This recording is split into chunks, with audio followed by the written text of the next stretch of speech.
নিরানন্দ করুণা। তোমার দুটি চরণ বিনে আমার মন, দুটি চরণ বিনে আমার মন, অন্য কিছু আর জানে না। মাগো আনন্দময়ী, নিরানন্দ করুণা। ভবানী বলিয়ে যাব এ ভবে চলে, মনে ছিল এই বাসনা। অকুল সাগরে ডুবাবে আমারে, স্বপনেও তা তো জানি না। মাগো আনন্দময়ী, নিরানন্দ করুণা। এই ছিল অমিয়দা। সবসময় মানে মায়ের সঙ্গেও ঝগড়া করত।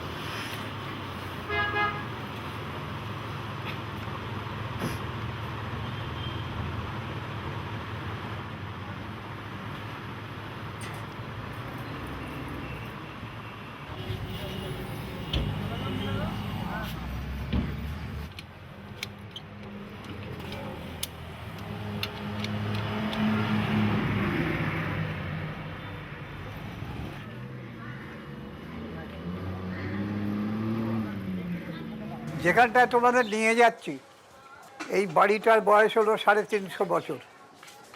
এটা একটা হিস্টোরিক্যাল ব্যাকগ্রাউন্ড আছে।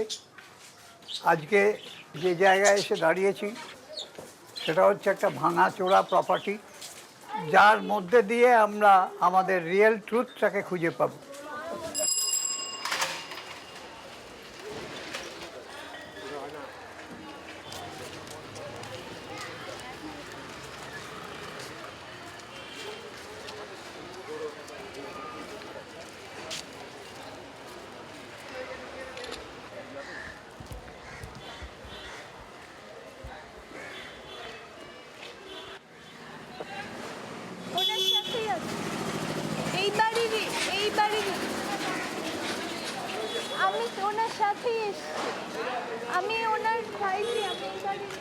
তাহলে আমি এখন কি করব? সব ইউনিট চলে এসেছে অ্যাজ পার শিডিউল।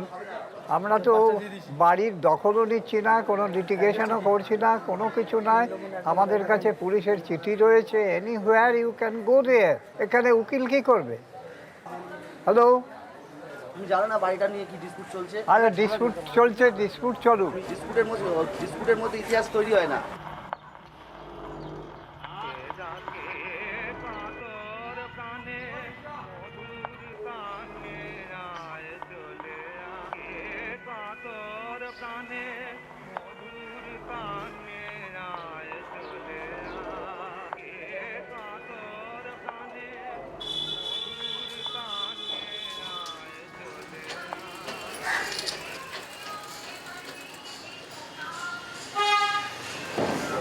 তেরোশো 61 কিন্তু খুব বেশি পুরনো নয়।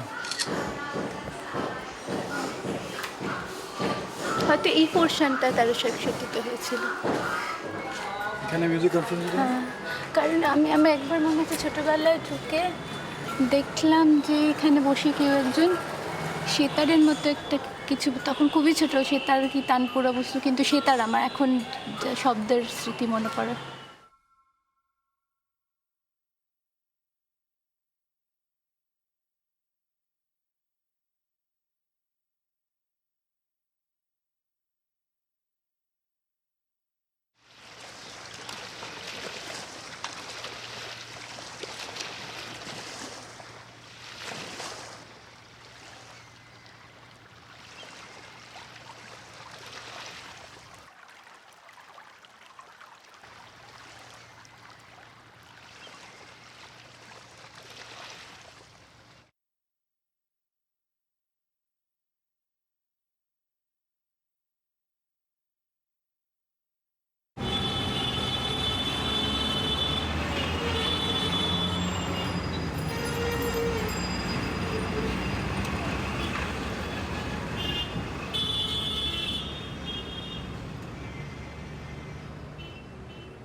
ভাদ্র মাসে সরাসরি বান আসতো, বিশাল জল হতো, কালীঘাট মন্দির অব্দি চলে যেত, গোটা কালীঘাট ডুবে যেত, আমাদের বাড়ি ঘর ধরে জল উঠত।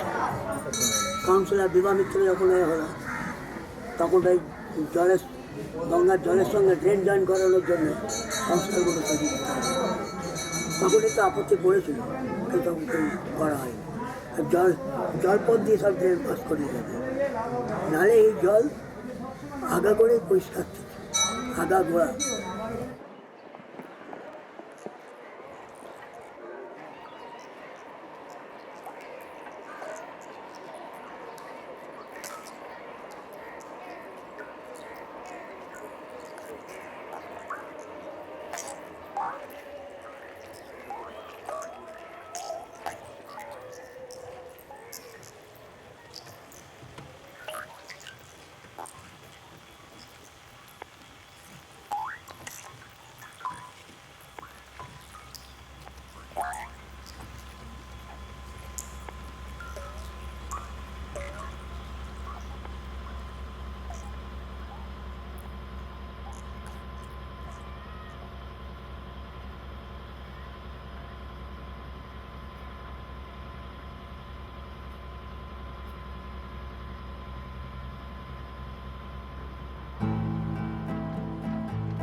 সে জাহাজ দেখেছে কি কেউ গ্রীষ্মের সমুদ্র থেকে ভুলে গিয়ে শীতের সাগরে, কোথাও চাঁদের আলো বরফের মতন সবুজ, সেখানে পালের শব্দ একবার শুনেছি বাতাসে, যেন কার মসলিন শাড়ির ভেতর থেকে এসে নীল রেশমের মতো চোখের পাতার পথ খুঁজে আসিতে চেয়েছিল। সেই সব আমাদের নাই।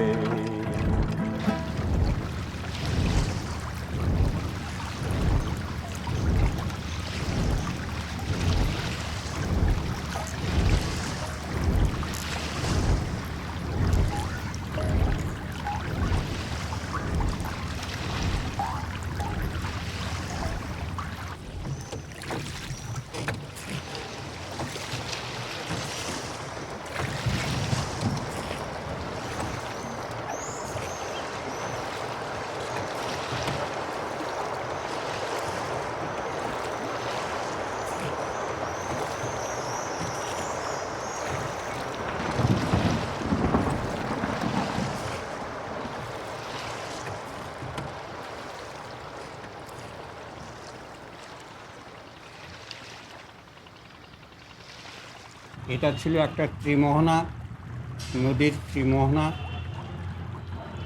শুনতাম এই পথ দিয়ে নাকি বেহুলা লক্ষিন্দার সুদূর দক্ষিণ অঞ্চলে গিয়েছে ভাসতে ভাসতে। এখানে দুটো মন্দির করে গিয়েছিলেন। ওনারা তো শিব সাধক ছিলেন, ওনারা তো আর অন্য সাধনা করতেন না। নদীটা যখন আমি দেখেছি তখন ছোট্ট নদী, একটা ঝরা স্বরূপ দেখেছি।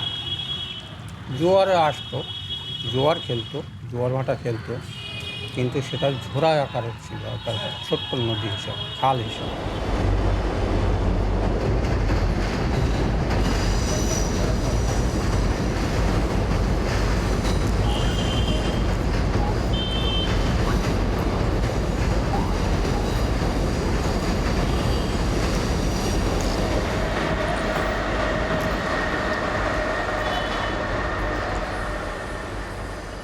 নমো গঙ্গা গঙ্গা গঙ্গা গঙ্গেতে যো ব্রুয়াত যোজনানং শতৈরপি মুচ্যতে সর্বপাপেভ্যো বিষ্ণু লোকম স্বগচ্ছতি।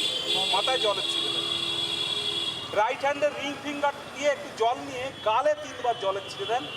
নমঃ শ্রী বিষ্ণু নম শ্রী বিষ্ণু, নম শ্রী বিষ্ণু। এই দিকটা পূর্ব দিকে, এই যে সাদা বাড়িটা, এই দিকে হাত জড়ো করে নম অপবিত্র পবিত্র বা সর্বাবস্থান গতঃ বিবাহ নম শুচি, নম শুচি, নম শুচি। সবই কালী মন্দিরকে ঘিরেই। যখনই এখানে মন্দির তৈরি হলো, ধীরে ধীরে একটা মার্কেট তৈরি হলো, তখন সব পটুয়ারা দূর থেকে এসে এইখানে একটা দেবদেবীর সব ছবি আঁকতো। তখন তো সব মাটির ঠাকুরের এই খড় বাঁধা বড় বড় এসব তো তখন ছিল না, তখন তো ছবি এঁকেই সব কিছু হতো।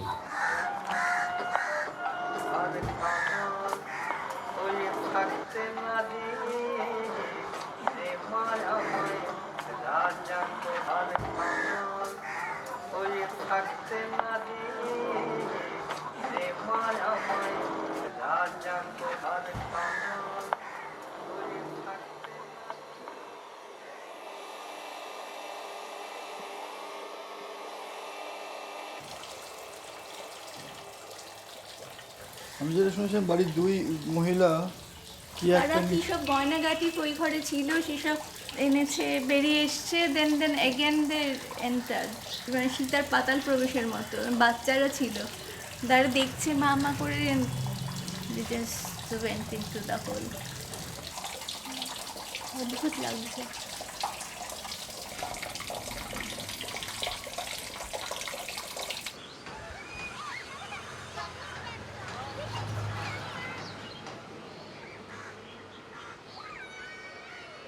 বোড়াল বা এইসব অঞ্চলে বসতি তো খুবই কম ছিল। ওই কিছু জেলে সম্প্রদায়ের লোক, তথাকথিত নিম্নবর্ণের, বৌদ্ধ আমলে এরা সব বৌদ্ধ হয়েছিল। বোড়ালের যে ত্রিপুর সুন্দরী মন্দির, এটাও কিন্তু একটা বৌদ্ধ মন্দির ছিল। সেনেদের আমলে আবার হিন্দু ধর্মেরই প্রচার হয়। তখন এই বৌদ্ধ ধর্মের যে সমস্ত মূর্তি টূর্তি, সে সমস্তকে তা ধ্বংস করে অনেক সময় পুকুরে ফেলে দেওয়া হয়েছে বৌদ্ধ মূর্তি। এখানে অনেক পুকুর খুঁড়তে গিয়ে সমস্ত পাওয়া গেছে। পাল স্থাপত্যের নিদর্শন এই উগ্র তারামূর্তি পাওয়া যায় সেনদিঘি থেকেই। কথিত আছে এক স্থানীয় জমিদার জগদীশ ঘোষ দেবীর স্বপ্নাদেশ পান এবং মূর্তিটিকে উদ্ধার করেন। অর্থাৎ কালীঘাটের কালীর বহু আগে শক্তির অপর রূপ তারা বৌদ্ধ দেবী হিসেবে এ অঞ্চলে পুজো পেতেন। আমরা ভুলে গেছি শিব ও শক্তির বৌদ্ধ ইতিহাস, নিয়েছি তাদের হিন্দু রূপান্তর। পালযুগের সাহিত্য শিব, কুষাণ যুগের গান্ধার শৈলীর শিবমূর্তি বা গুপ্তযুগের সাহিত্য বিষ্ণুমূর্তি এইসব পুকুর থেকেই পাওয়া। এ অঞ্চলের ইতিহাস এভাবেই আলমারিবন্ধ রয়ে গেছে। যেমন আমরা বিস্তৃত আমাদের দ্রাবিড় ও অস্ট্রিক ইতিহাস, বাংলা শব্দটাও অস্ট্রিক, যেমন বাঙালির শাঁখা সিঁদুরের সংস্কৃতি। স্থানীয় প্রাগৈতিহাসিক দেবতা বাবা ঠাকুর হয়ে গেলেন ভৈরব পঞ্চানন্দ শিব।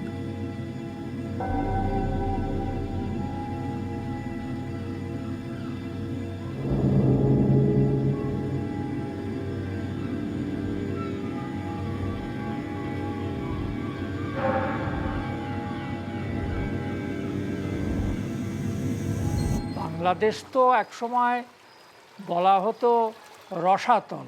বন্যা, প্লাবন, অনাবৃষ্টি, খরা, এইসবে, মহামারী, এইসবের ফলে বসতিহীন হয়ে গেছে। একটি প্রাচীন বসতি যেটি ধ্বংসপ্রাপ্ত হয়েছিল, আবার আপনি কিন্তু ধ্বংস নয়, ধ্বংস হয়নি, প্লাবিত হয়েছে।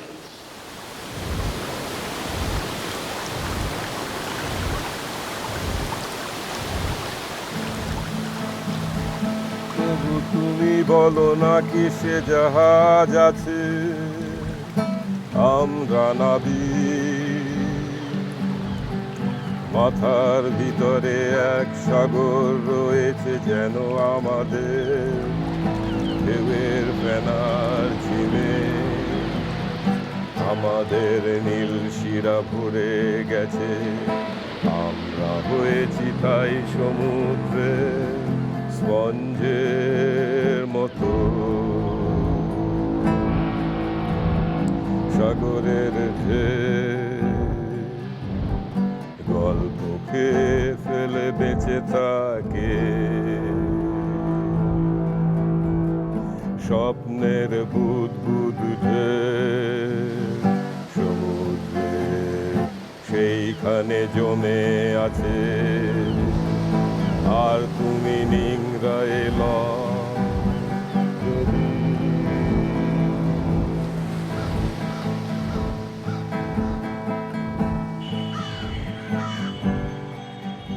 এখানে যখন কলকাতা শহর হয়নি, বড় বাজার অঞ্চলটা কিন্তু ছিল, ছোটোখাটো বিজনেস হতো ওখানে। তো মারওয়াড়িরা তখন থেকেই ছিল এখানে। প্রথম মারওয়াড়ি এসছিল মান সিং যখন এসছিল, আকবরের প্রধান সেনাপতি, কমান্ডার ইন চিফ।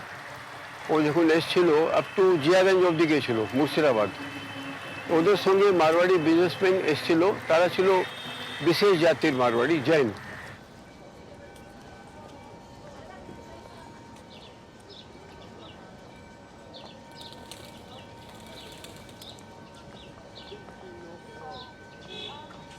बंगाल में पहले एक समय आपका बर्धमान डिस्ट्रिक्ट जो है, वर्धमान, वीरभूम, आपका मेदिनीपुर, यहाँ पर जैन भरे हुए थे। जैन में जो लास्ट जो प्रॉफिट है भगवान Mahavir, he was the 24th profit of Jainism. तो उनका विचरण भूमि थी बिहार और बंगाल, उड़ीसा। मुर्शिदाबादे जगत सेठ, उन्नी सिराजुद्दौलार समय नगर सेठ छिलेन। उन्नी ओनार निजेर मिन्ट छिलो।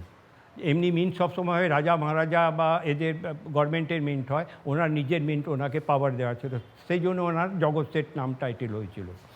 ওনার কাছে এত পয়সা ছিল নবাব পর্যন্ত ওনার কাছ থেকে টাকা ধার নিত। ব্রিটিশ পিরিয়ডে ইস্ট ইন্ডিয়া কোম্পানি ওনার ফ্যামিলির কাছ থেকে তখন কয়েক কোটি টাকা ধার নিয়েছিল, তার ডকুমেন্ট ওনার ফ্যামিলির কাছে এখনও আছে। তাহলে একটু ডিটেলে বলুন না, এই যে লাইভ সিরাজের বিরুদ্ধে জিতলেন, সেখানে জগৎ শেঠ নাকি ইংরেজদের প্রচুর ফান্ড করেছিলেন। উনি করেছিলেন, এটা সত্যি। যখন লর্ড ক্লাইভ কলকাতায় প্রতিষ্ঠিত হয়ে গেল, ওকে পরাজিত করে, তখন কিন্তু ব্যাংকিং সিস্টেম মারওয়াড়িদের হাতে ছিল এখানে, আর তারা বড় বাজারে থাকতো।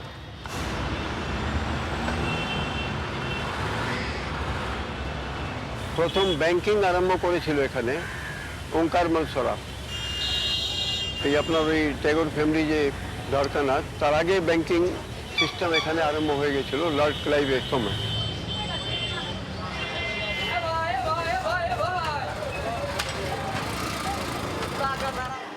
बहुत पुराना समय में ताराचंद घनश्याम दास रामगढ़ के सेठ पोदार लोग थे ये लोग। तो इन लोगों ने इस बिल्डिंग को लीज बेसिस पर 99 ईयर्स की लीज पर इसको हायर किया था। ताराचंद घनश्याम दास का पैसा जो आता था वो करेंसी, मेटल करेंसी थी 1942 के पहले। उनको काउंट करने के लिए इनके पास में कोई तरह का मेजरमेंट नहीं था। जो मेरे हॉपी से ये दवाखाना है, उस हुक से वो लोग यहाँ पर उसको वेट करके, डिफ्रेंशिएट करके, काउंट करके, फिर उसमें चपड़ा लगा के, फिर उसको इम्पीरियल बैंक और स्टेट बैंक में सेफ में चला जाता था।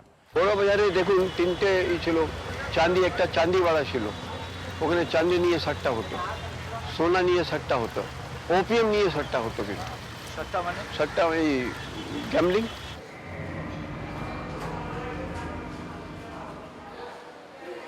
अफीम को उसका लाइसेंस होता था, अंग्रेजों ने उनको लाइसेंस दे रखा था।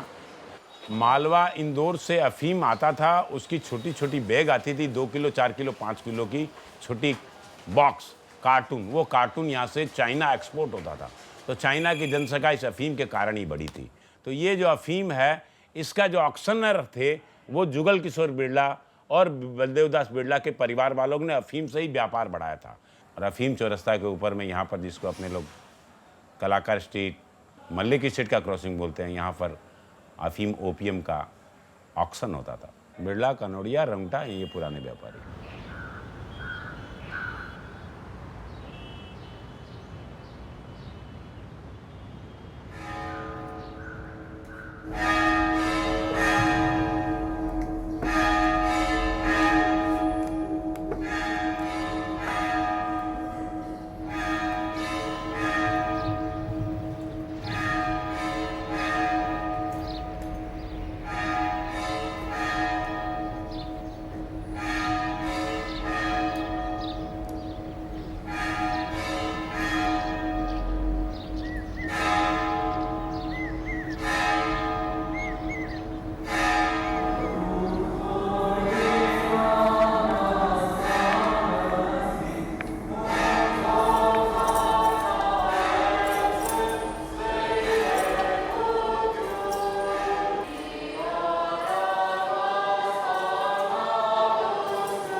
Տերն մեր Հիսուս Քրիստոս, Եղեցին ձեզ եւ ընդամենեսյանս, ամեն։ Ամեն։ Աստված քեզ շնորհացի։ Աստված քեզ շնորհացի։ Armenia is the first country that accepted Christianity as a state religion in 301, and that's why Armenians, wherever they went, they built church for them and a school for educating children. And also here, Armenians came before English and before Mughals. They were mainly from New Julfa. They were coming from Iran. First, they came as merchants. So the merchants, they were trading in silk, jewelry, tea, spices. A lot of these exciting buildings in Calcutta Yeah. were built by Armenians. They were built by Armenians, they were owned by Armenians, but then, you know the Oberoi Hotel, the Grand Oberoi, it was owned by an Armenian, but then due to his death, his children were not here, so the hotel was taken away from us. The hotel, and then the Queen's Mansion, it was built by an Armenian.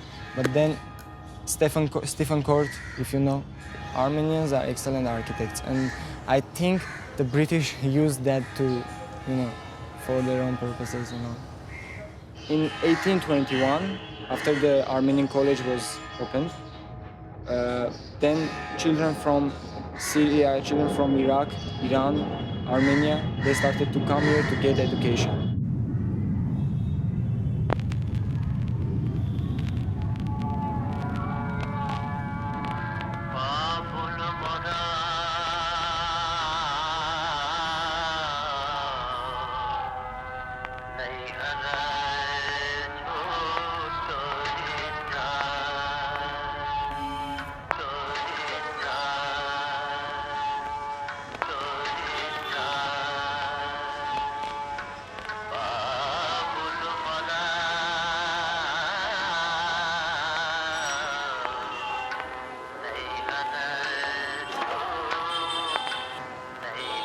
अंध वो अलम का दिल पर घेरा होगा, ऐ बज़्म अजीब हाल तेरा होगा।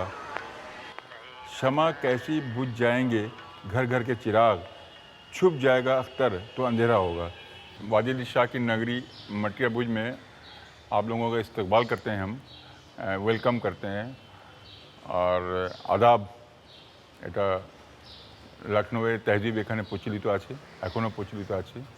जब बादशाह को यहाँ पर कैद करके लाया गया लखनऊ से, तो उन्होंने मटिया भुज को दूसरा लखनऊ बना दिया। और यहाँ जितने सारे कलाकार उनके साथ आए थे, खानसामा, पान वाले, म्यूजिशियन, शायर व अदीब, ওনার খরচ বা এক্সপেন্সেস খুব হাই ছিল আর ব্রিটিশটা ওটা ক্যারি করতে পারতো না। ওনার পেনশন হয়েছিল 1 লাখ টাকা, ওই সময়কার 1 লাখ টাকা পার মান্থ। খুব সাজিয়েছিলেন, মটিয়া ভুজকে খুব ভালোভাবে সাজানো হয়েছিল, যেভাবে উনি লখনৌ থাকতেন অ্যাজ এ কিং।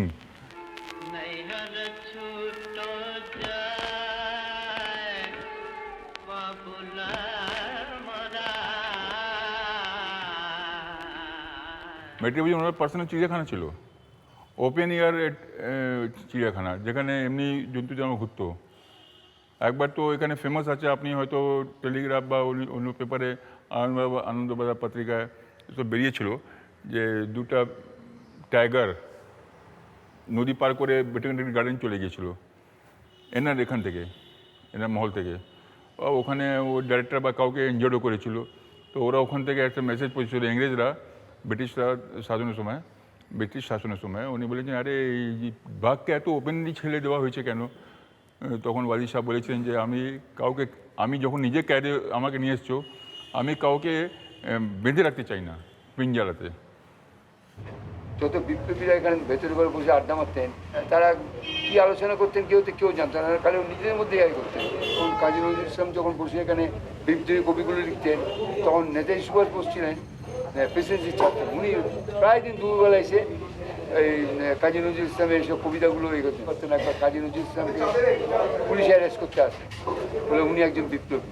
তো আমার বাবা তখন প্রতিবাদ করে, বলে না উনি তো সাহিত্যিক একজন, উনি গান লিখছেন, কবিতা লিখছেন, সেগুলো বলে না উনি ওকে তার সত্ত্বে অ্যারেস্ট যখন করে নিয়েছেন তখন আমার বাবা নিজে ট্রেড লাইসেন্স জমা দিয়ে ওনাকে ছাড়িয়ে নেন। 42 সালে তো বেঁধে গেল আমাদের ভারত ছাড়ো কুইট ইন্ডিয়া আন্দোলন, এবং সেই আন্দোলনে আমরা 9 আগস্টেতে একবারে ঝাঁপিয়ে পড়লাম। ব্রিটিশ তুমি ভারত ছাড়ো, আমরা স্বাধীন হব, এই ছিল আমাদের স্লোগান। তারপরে আমাদের তো ধরা পড়ে গেলাম, 17 নম্বর দমদম সেলেতে ভর্তি করে রাখলো। পুলিশের গাড়ি যখন আসতো, বাবা তো মধ্যে একটা কোড ল্যাঙ্গুয়েজ ছিল, সে কোড ল্যাঙ্গুয়েজেই বাবা চেঁচিয়ে বললেই বিপ্লবীরা সব পালিয়ে যেত। এটা দিয়ে নিচু হয়ে করে পালিয়ে যাবে। এখানে এটা পুলিশ এলো, ভিতরে ঢুকলো, কিন্তু বুঝতে পারছো না যে এটা এখানে একটা গেট। আমার বাবা এই পরে বন্ধ করে দেওয়া, সেখানে তখন তো আর বিপ্লবীদের কোনো কাজ ছিল না, 1950 সালটা এরকম নাগাদ। রক্সি সিনেমায় কিসমত বই চলছিল তখন, কিসমত দূর হটো এই দুনিয়া वालों হিন্দুস্তান हमारा है। তো ওরা ইংরেজরা কি করলো, ওখানে গোডাউন করবে। তো ওরা কন্ডিশন রেখেছে রক্সি কি যতদিন এই বই চলবে তুমি গোডাউন করবে না। আর এটা ন্যাশনালিজম এরমভাবে ছিল পশ্চিমবঙ্গে তখন কি ওই বই হাউসফুল চলেছে কয়েক বছর, গোডাউন হতে পারেনি। এইসব স্টোরি আছে, তার মানে ওয়ার্ল্ড ওয়ারের গোডাউন। হ্যাঁ, ওয়ার্ল্ড ওয়ারের জন্য, ওয়ার্ল্ড ওয়ারের জন্য।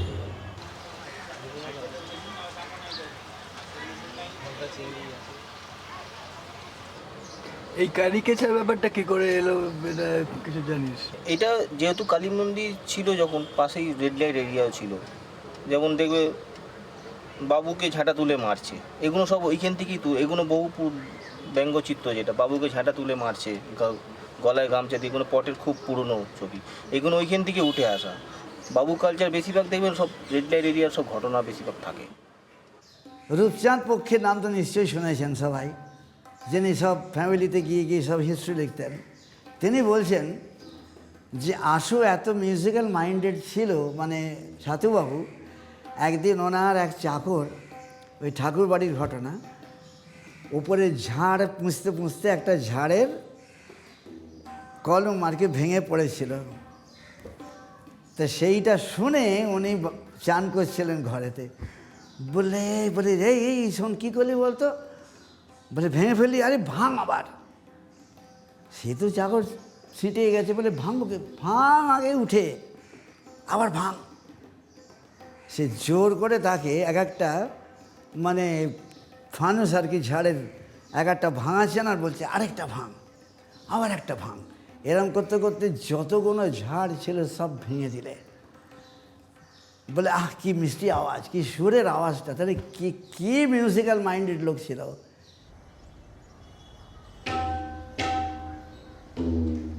এই আশুতোষ দেব ছাতুবাবু প্রথম সেতার বাজিয়েছিলেন কলকাতায়। এটা দিলীপ মুখার্জির রাগ সঙ্গীতে ওনার সব কিছু দেওয়া আছে। উনি রামদুলাল দেব জাহাজের ব্যবসা করে উনি বড় হয়েছিলেন, জানেন আপনি।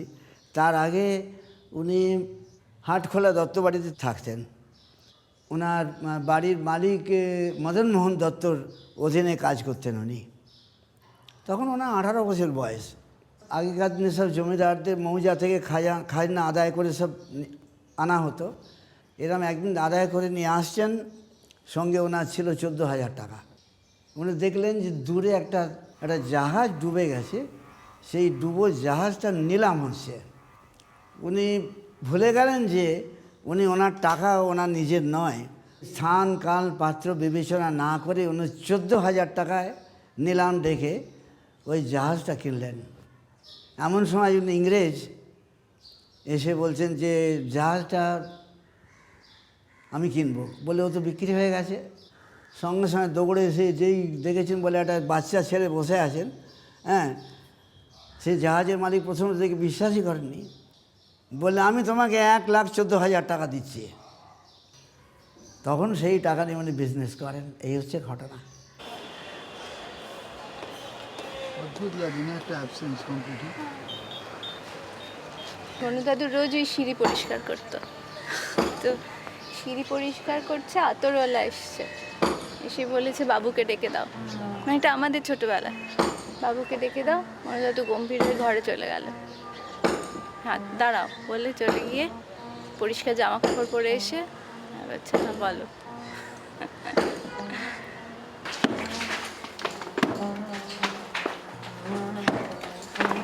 আমাদের বাড়িটা কি হবে ফাইনালি? এটা ভেঙে প্রমোটারের সঙ্গে কথাবার্তা চলছিলই।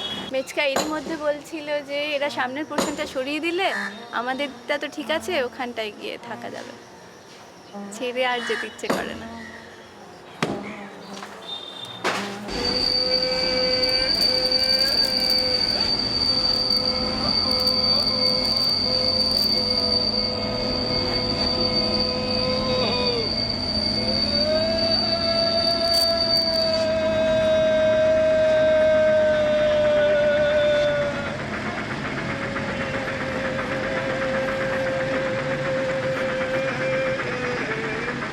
অনেক সমুদ্র তুমি বেঁচে থেকে সেসব বুঝেছ,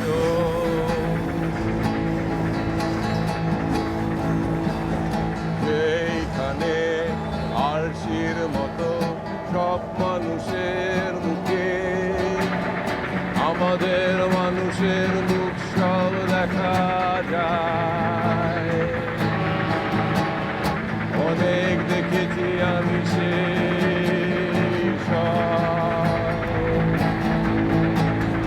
তাহাদের হৃদয়ের শব্দ না গল্প আমি জানি।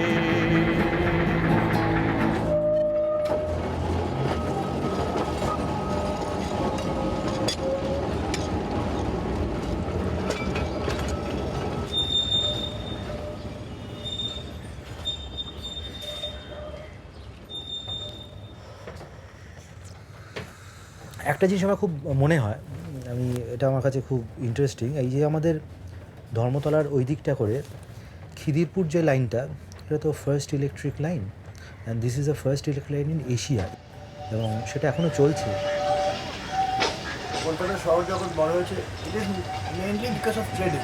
এই শহরটা মূলতই বন্দর শহর, আর এসপ্ল্যানেড ধর্মতলা হচ্ছে government house, the centre. So এই কানেকশনটা যে port to be connected with the public transport system with the governance center. Transportation তো একটা নগর জীবনের পরিচয়, সেটা যতটা উন্নত হয় তার স্পিডটা বোঝা যায়, তার ক্যারেক্টারিস্টিকটা বোঝা যায়। এই ট্রেডটা এটাকে আরও বেশি বাড়ানোর জন্য এই সিস্টেমটা, এই রানটা প্রথম থেকেই ছিল। প্রথম যখন পালকি ছিল, স্পিডটা আসতে ছিল, লোকে করতে করতে করতে করতে একটা সময়ের মধ্যে যেত। ছ্যাকড়া গাড়ি এলো, ঘোড়া চলে এলো, স্পিডটা একটু বেড়ে গেল, কলকাতাটা একটু এক্সপ্যান্ড করে গেল, বড় লোকেরা যেতে পারলো, একটা ক্লাস তৈরি হলো। ধরো 1823, এটা একটা যানবাহনের ক্ষেত্রে খুব মজার জায়গা। কলকাতা তো বটেই, কলকাতা এবং টোটাল ভারতবর্ষের মধ্যে প্রথম স্ট্রাইক হয় বেহারা, যারা ওই পালকি বইত, তারা একটা স্ট্রাইক করে, এবং স্ট্রাইকটা অসাধারণ, মানে খুবই সাকসেসফুল স্ট্রাইক হয়। কিন্তু সমস্যাটা হচ্ছে ওরা জানতো না কোথায় থামতে হবে, ফলে স্ট্রাইকটা কন্টিনিউ করতে শুরু করে দেয়। ইংরেজরা তো প্রচণ্ড টাইমে যেতে হবে, করতে হবে, বাড়িতে বসে থাকবো না। তখন ওরা ওই একটা পালকিকেই উল্টো করে, একটা নাম ভুলে যাচ্ছি বললে হয়, সে পালকিকেই উল্টো করে একটা চাকা লাগায় এবং একটি ঘোড়া লাগিয়ে ফেলে এবং একটি গাড়ির আকার নেয়, and so it's known as পালকি গাড়ি। পালকি থেকে পাতাল রেল, এই জার্নিটা সবসময় কিন্তু কলকাতা প্রথম হয়ে এসছে, প্রথম কনসেপশন দিয়েছে। আমেরিকার সঙ্গে প্রথম বিজনেস উনিই তো করেছিলেন। জর্জ ওয়াশিংটন ওনাকে নিজে হাতে করে শোর মানে তরোয়াল, ওনার নিজের ছবি প্রেজেন্ট করেছিলেন। সেই ছবি এখন বোধহয় আমেরিকাতে আছে মিউজিয়ামে। ওনার কমলা, বিমলা, এই দুটো নাম আমি জানি, এই নামে জাহাজ যেত।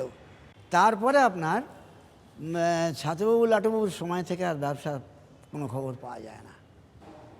মনে হয় তারপর ওনারাই ব্যবসা বোধহয় এই করে দিয়েছিলেন বলে আর দেখেননি। এই ইতিহাসের মধ্যে বসতে গেলে মাথা খারাপ হয়ে যাবে, ইতিহাসের বাইরে আছি বলুন। আরে বাপরে বাপ।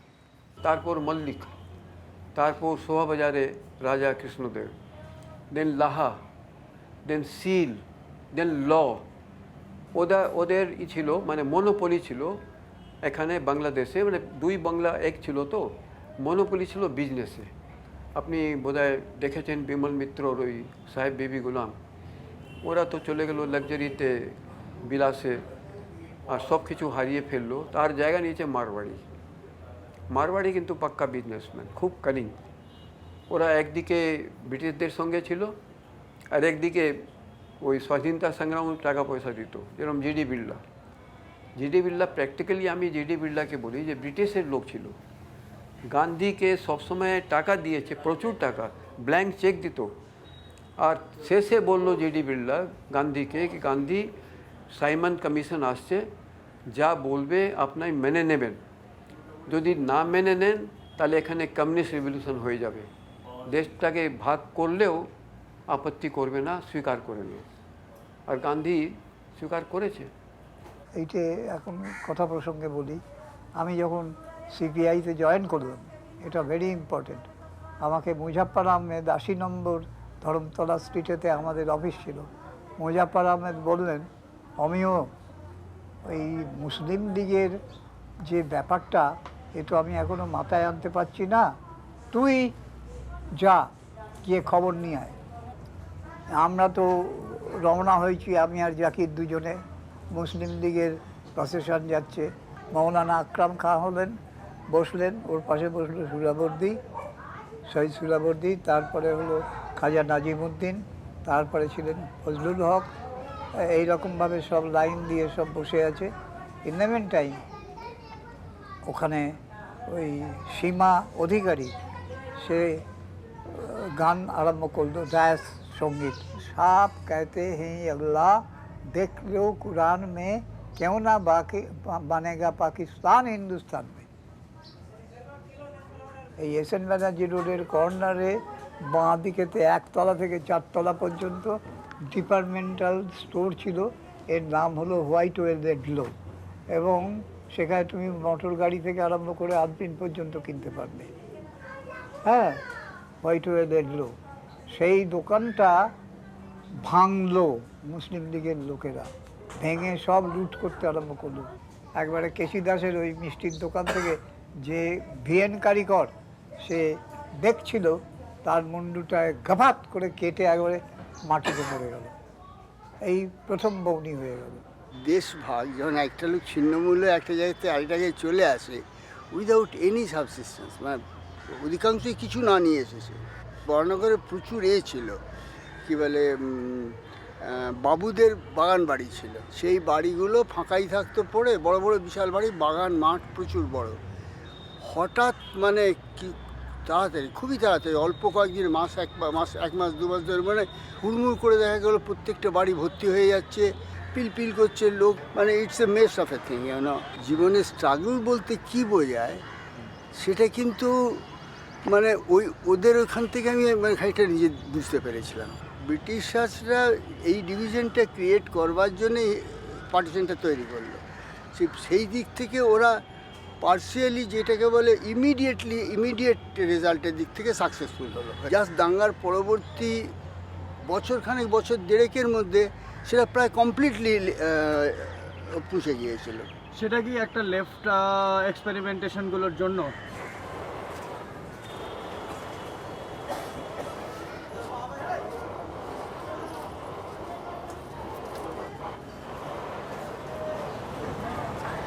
পূর্ব দিগন্তে রক্ত সূর্য জাগে, আধারের হলো অবসান, বাধার সাগর ডিঙিয়ে পাহাড় ভেসে আসে, শোনো চেয়ারম্যানের আহ্বান, কমরেড তুলে নাও রাইফেল।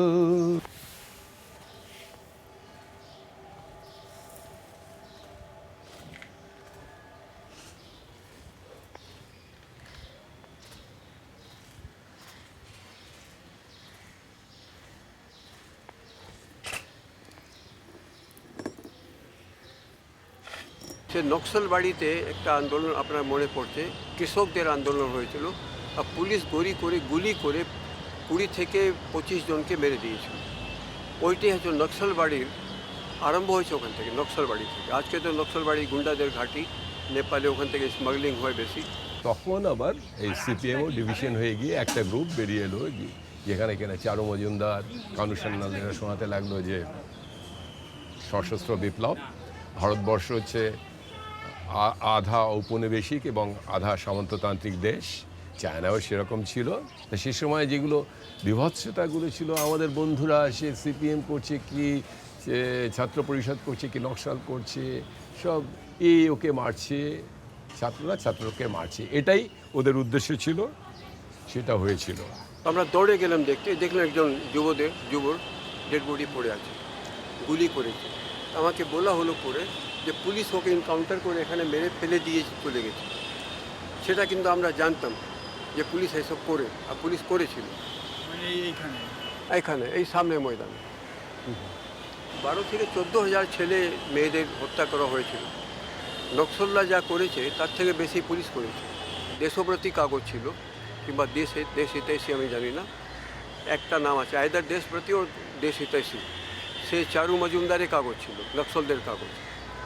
লালবাজার থেকে ডুপ্লিকেট বেরোতো, just to confuse them, number 1।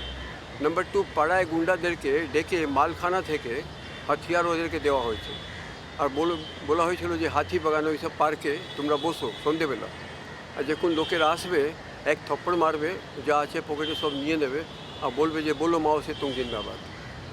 আর তারা তখন বদনাম করতে আরম্ভ করলো যে দেখুন নকশালরা কী করছে।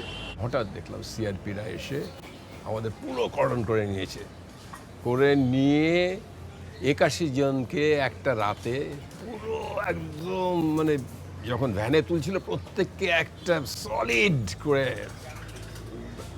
মানে ব্যাটনের বাড়ি মারছিল। এটা মিনিমাম ছিল। আমার যেটা সত্যি জিনিসটা নিয়ে, এই মুভমেন্টটা নিয়ে যে আর একটু এগিয়ে যাব, সেটার রাস্তাটা একদম বন্ধ করে দিল।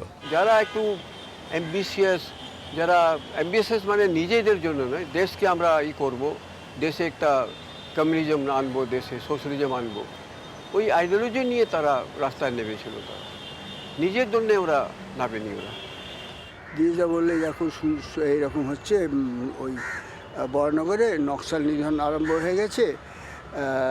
কংগ্রেস এবং কংগ্রেস পুলিশ নিয়ে নকশাল নিধন করছে বলে এদের বক্তব্য। তো আমি বললাম যে এদের বক্তব্য মানেটা কি? কংগ্রেস আর সিপিএমও আছে মনে হচ্ছে। আমাদের পার্টির তরফ থেকে আমরা we cannot protect them, so it is better to disband the committee itself. এই পিস কমিটির প্রত্যেকটা লোক খুনি। স্ম্যাকিং অফ দ্য লিপস বলে না, খুব খুশি হলে কীরকম হচ্ছে, এরম গোছের এই সিপিএম এবং কংগ্রেসের নেতারা এক একটা করে খবর সংবাদ আসছে এক একটা জায়গা থেকে, দে আর স্ম্যাকিং দেয়ার লিপস।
আমি ছেলেদের হাত ধরে আমি রওনা হলাম গঙ্গায়, যে সব বিসর্জন দেবো, নিজে জ্যাম করব। আর বড় ছেলে পাশে দাঁড়িয়ে আছে, আমায় ধাক্কা দিয়ে বলছি, বাবা দেখো দেখো নিচে দিয়ে জাহাজ যাচ্ছে। আর আমি টাইম নিচ্ছি, রাস্তাটা একটু ফাঁকা হলেই একসঙ্গে ফেলবো না দুটো ভাগে ফেলবো। আমি আর মেয়ে একসঙ্গে ঝাঁপ মারবো, আর বড় ছেলে আর ছোটো ছেলেকে জলে ফেলে দেবো। একটা কমিউনিস্ট চরিত্র পরবর্তীকালে যখন সে স্যারেন্ডার করে, তখন কিভাবে করে ধারণার বাইরে।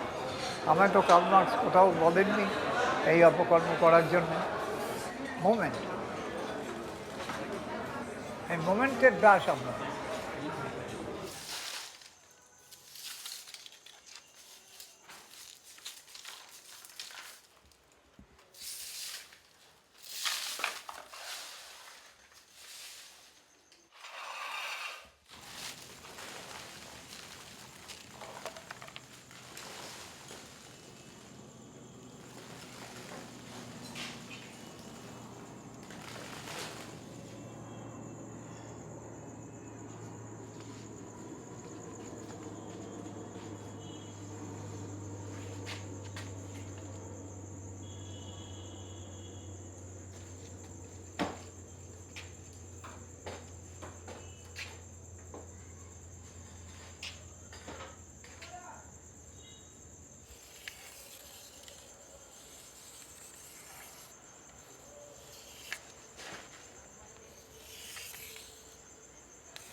একটা জানলা থাকতো যখন এখানে পাম্প ছিল না, তো সেই জন্য এই জানলাটা।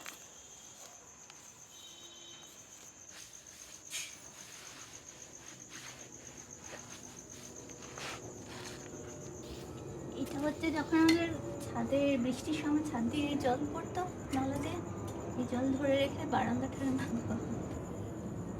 এই এত মায়া তাহলে এখানেই রেখে যাবে? নিয়ে যাবো না, গাছ নিয়ে যাবো।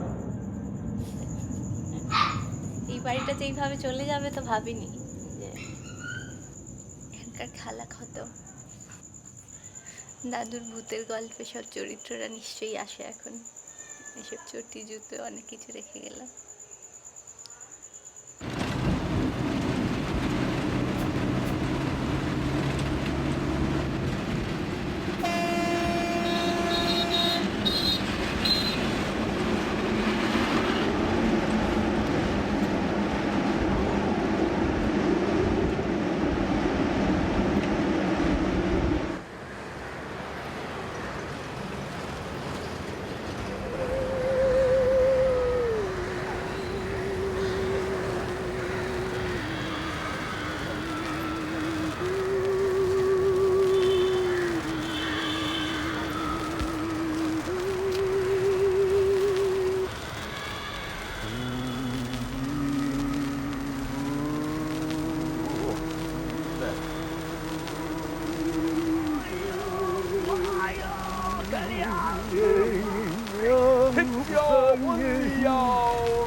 দেশ স্বাধীন হওয়ার আগে থেকে তো আমার জন্ম, সেই সময় থেকে যুদ্ধ গেল, দেশ স্বাধীন হলো, তারপরে 70 বছর ধরে স্বাধীন দেশ কীরমভাবে এগোলো সব কিছু দেখতে পেলাম। তার মধ্যে নকশাল মুভমেন্ট হলো, দাঙ্গা হলো, পশ্চিমবঙ্গ বিহার হলো, আবার এক দাঙ্গা শুরু হচ্ছে, গরু, মানুষ আর গরু সমান হয়ে গেল।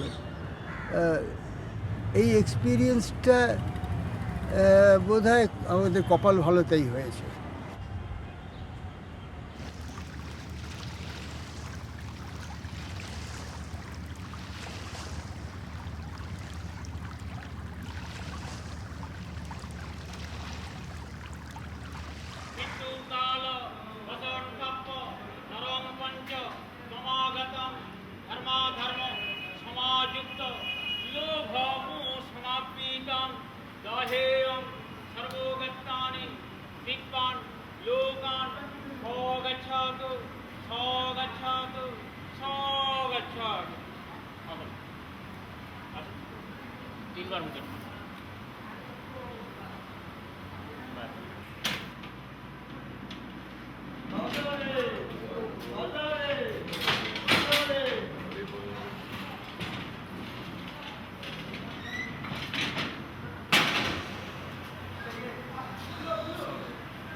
অহর্নিশি শ্রী দুর্গা নাম ডাকি, দুঃখ রাশি তবু গেল না।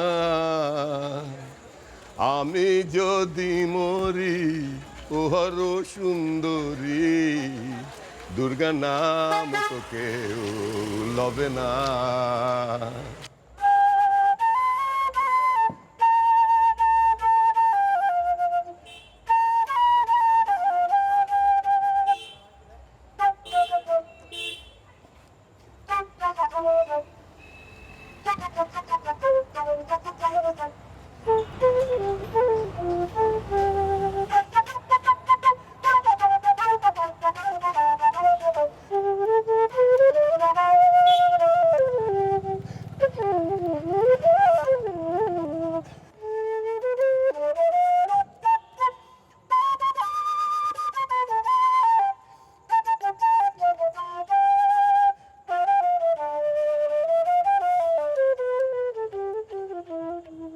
মাগো